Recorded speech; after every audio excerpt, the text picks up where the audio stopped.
desconheço outra voz que não venha de ti. Senhor, fala comigo, Senhor, eu preciso te ouvir. aleluia. Eu preciso te ouvir.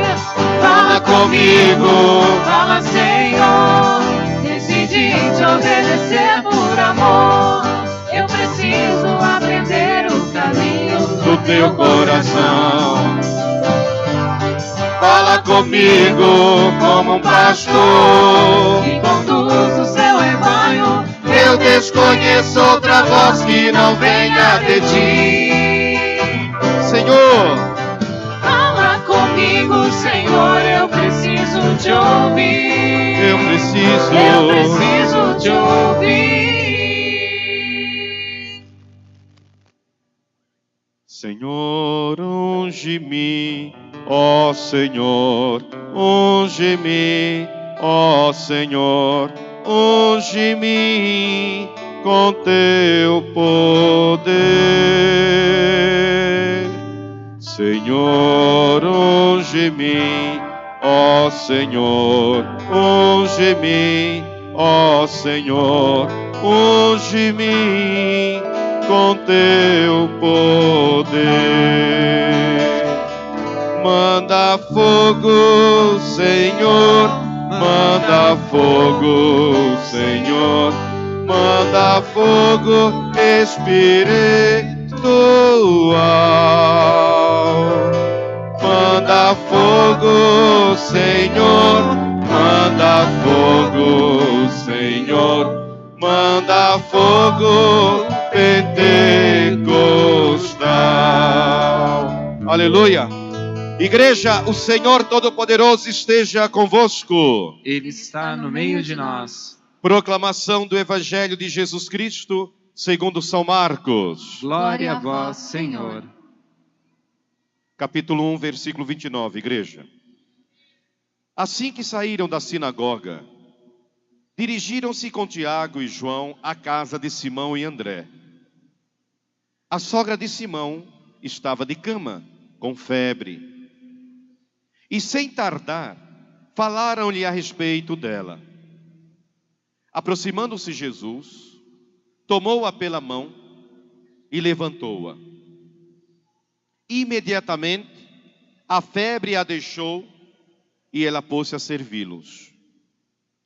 À tarde, depois do pôr do sol, levaram-lhe todos os enfermos e possessos do demônio. Toda a cidade estava reunida diante da porta. Jesus curou muitos que estavam oprimidos de diversas doenças e expulsou muitos demônios. Jesus não lhes permitia falar, porque Jesus conhecia esses demônios. De manhã, tendo se levantado muito antes do amanhecer, Jesus saiu e foi para o lugar deserto e ali se pôs em oração. Simão e os seus companheiros saíram a procurá-lo.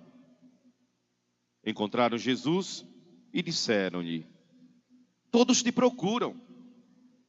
E Jesus respondeu-lhes: vamos às aldeias vizinhas, para que eu pregue também lá, pois para isso é que vim. Jesus retirou-se dali, pregando em todas as sinagogas e por toda a Galileia, e expulsando os demônios. Palavra da nossa salvação, igreja. Glória a vós, Senhor. Que pelas palavras do Santo Evangelho sejam perdoados os nossos pecados. Amém. Sentados, amados. Há poder, sim, força para vencer, só no sangue de Jesus. Nas chagas de Jesus está o poder para a força de Satã vencer. Há poder, sim, força para vencer, só do sangue toque de Jesus, nas chagas de Jesus está o poder pra força de Satã vencer. Amém. A cruz sagrada seja a minha luz, não seja o dragão meu guia. Retira-te, Satanás, nunca me aconselhes coisas vãs. É mal que tu me ofereces, bebe tu mesmo o teu veneno. Toda a igreja. A cruz sagrada seja a minha luz, não seja o dragão meu guia. Retira-te, Satanás, nunca me aconselhes coisas vãs. É mal que tu me ofereces, bebe tu mesmo o teu veneno. A cruz sagrada seja a minha luz, não seja o dragão meu guia. Retira-te, Satanás, nunca me aconselhes coisas vãs. É mal que tu me ofereces, bebe tu mesmo o seu veneno. São Miguel Arcanjo, defendei-nos do combate, cobri-nos com vosso escudo, contra as mentiras e ciladas do demônio.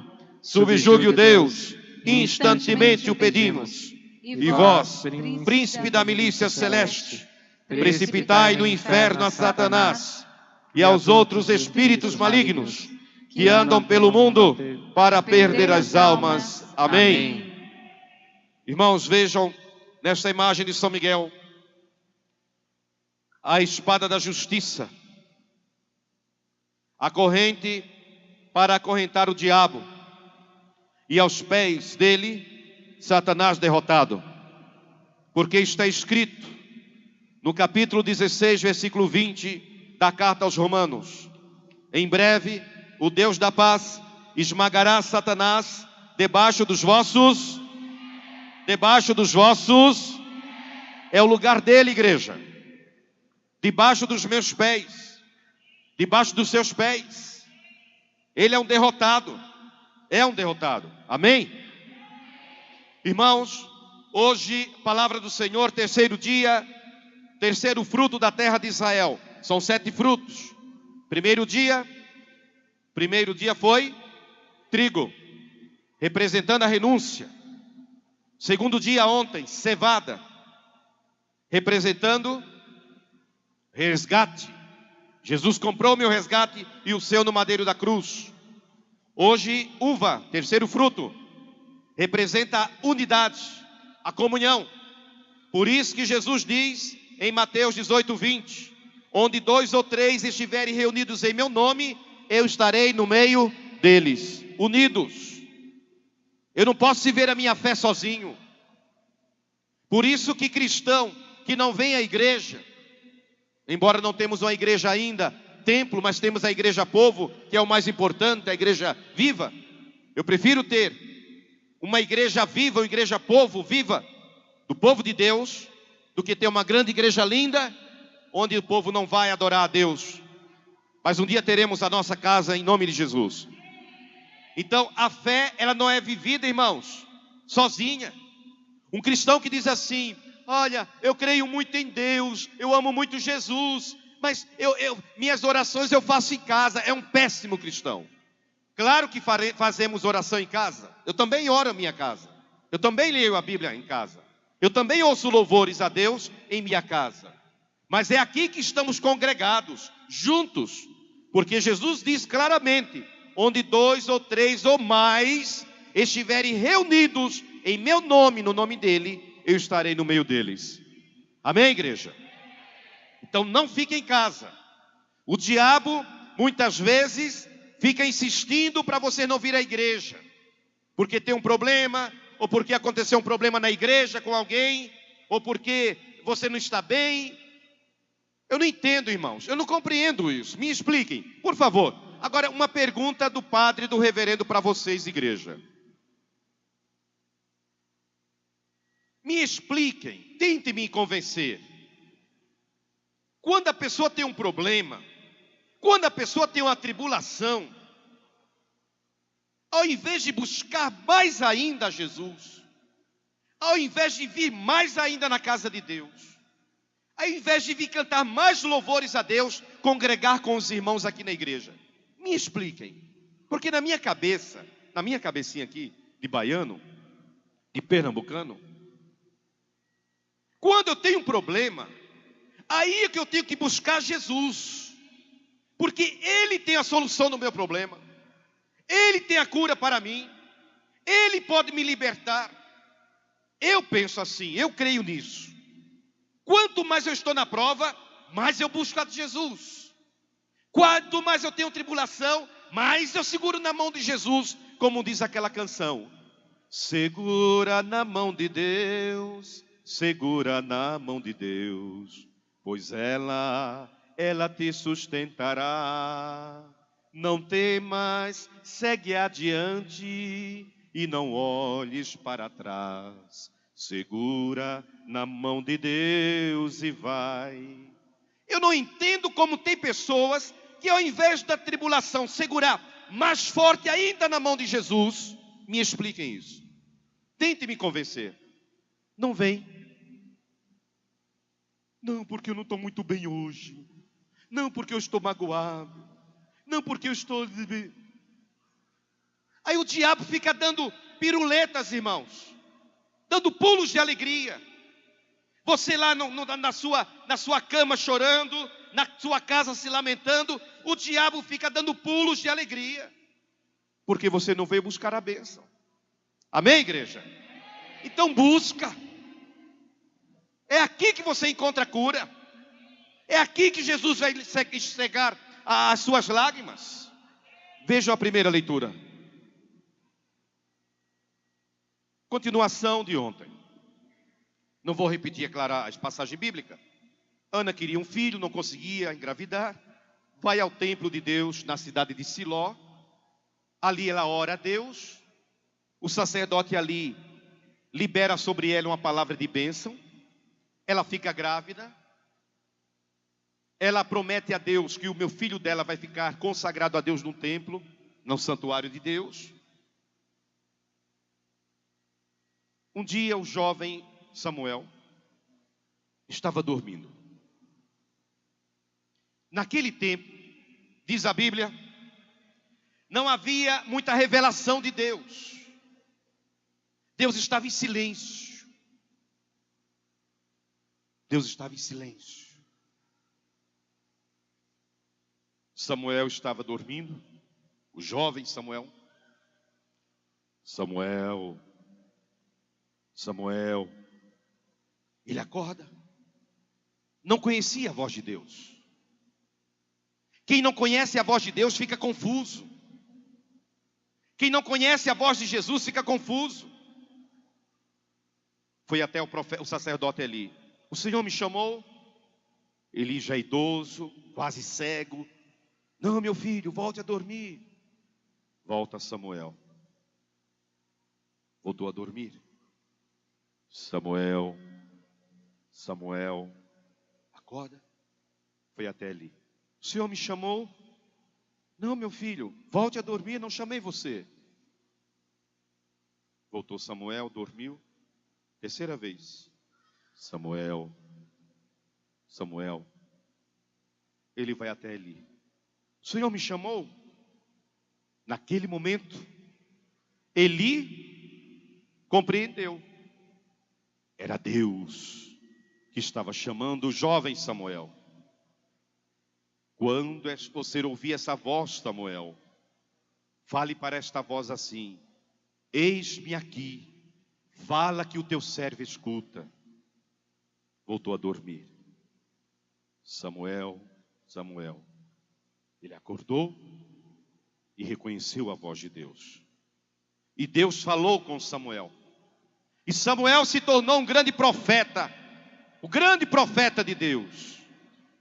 Irmão, irmã, como eu falei agora há pouco, você só vai conhecer a voz de Jesus se você for amigo de Jesus.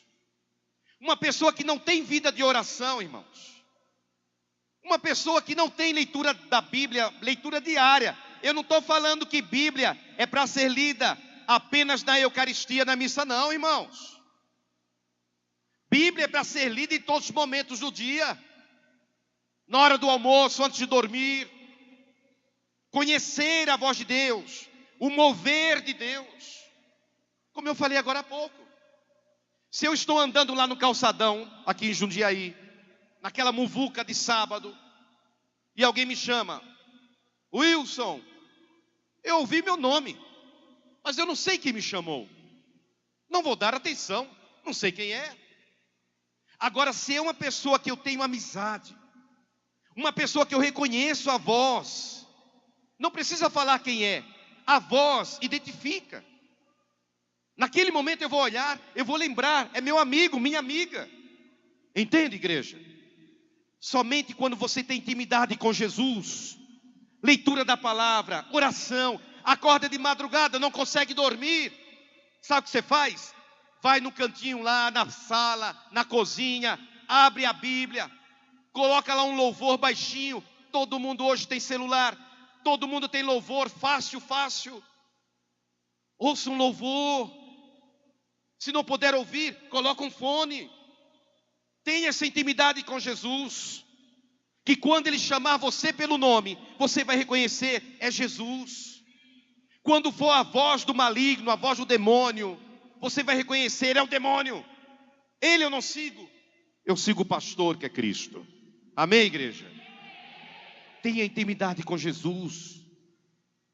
Fale com Jesus. Converse com Jesus.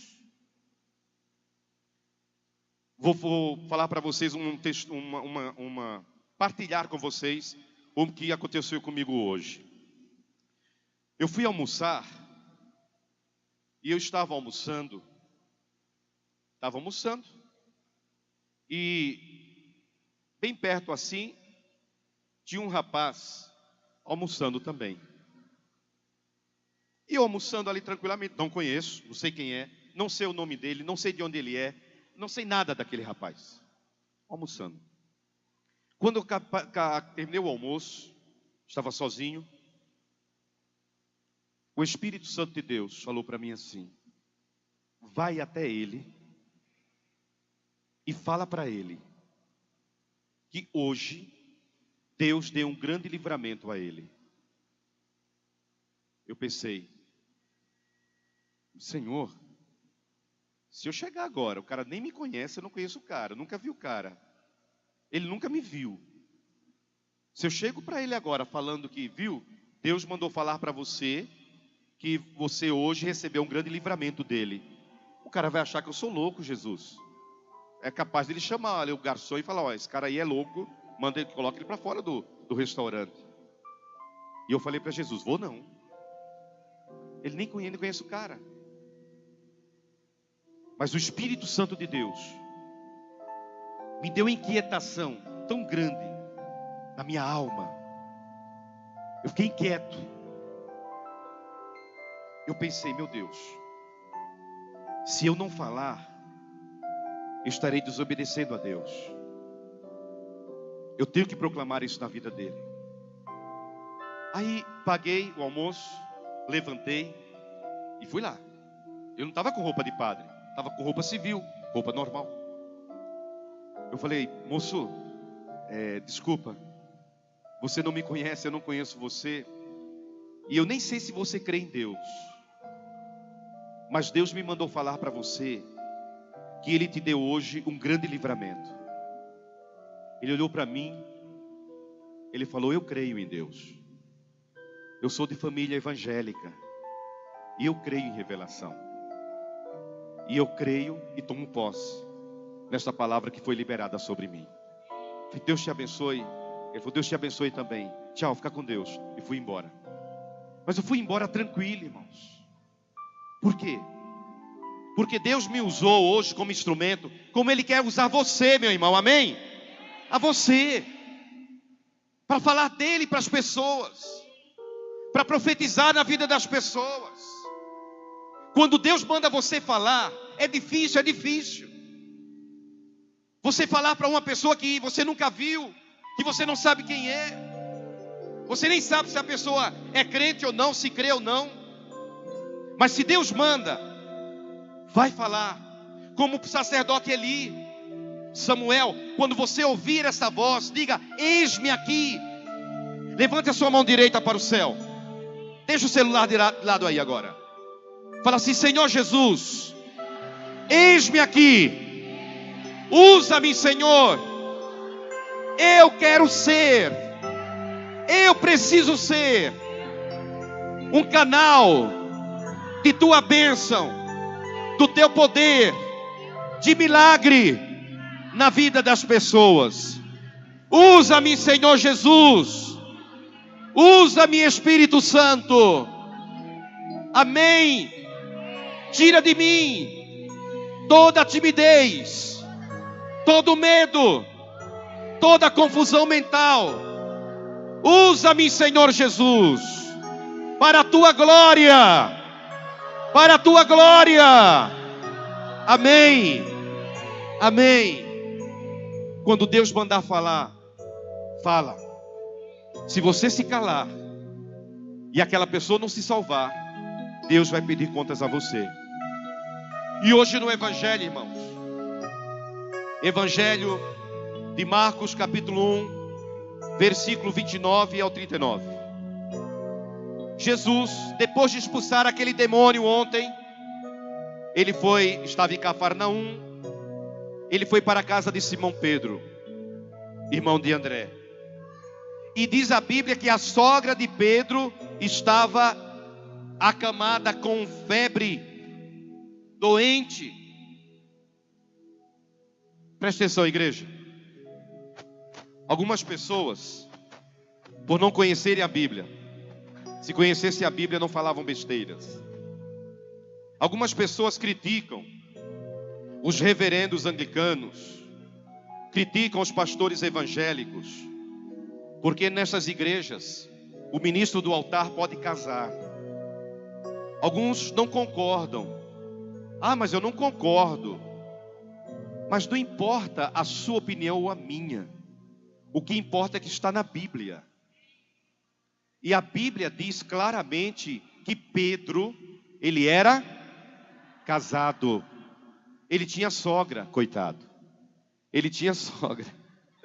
Não era uma sogra abençoada. Ele tinha sogra. Se ele tinha sogra, então Simão Pedro, ele era casado.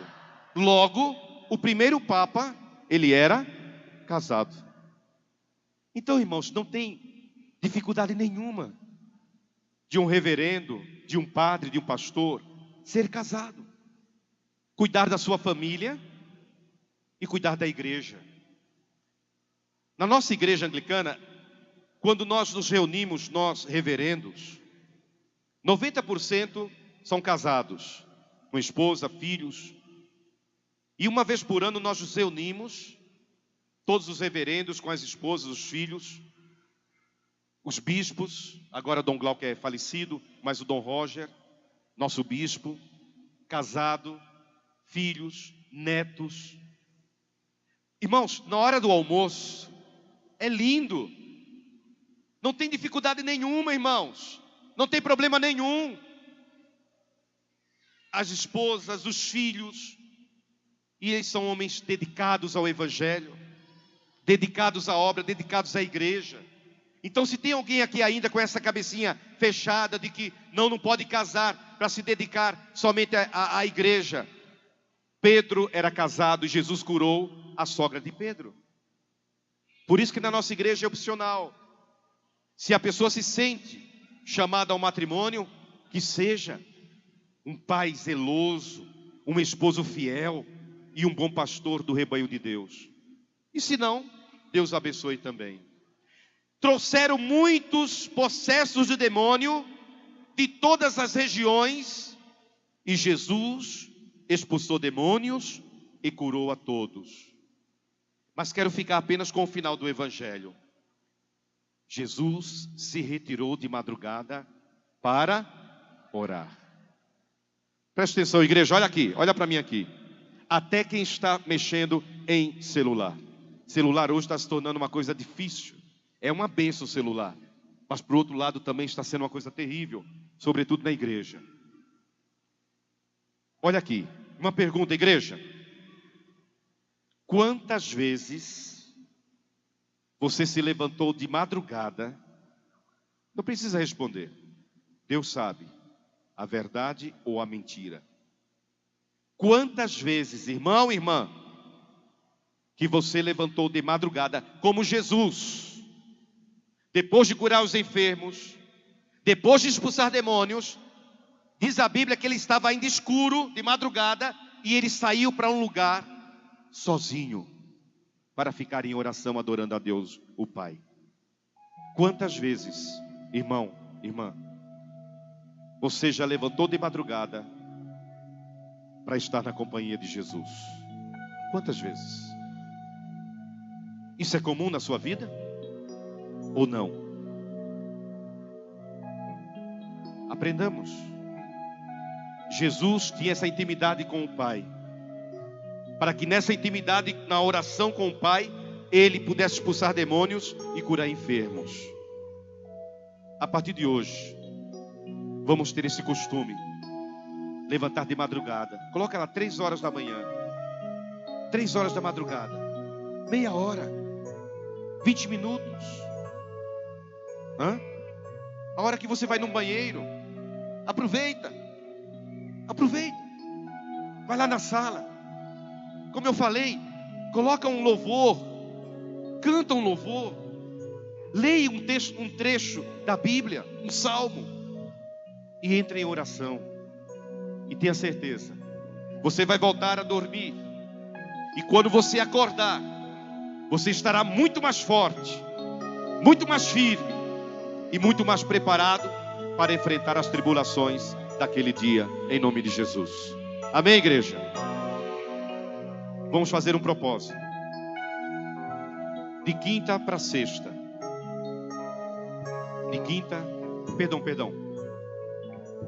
De sexta para o sábado.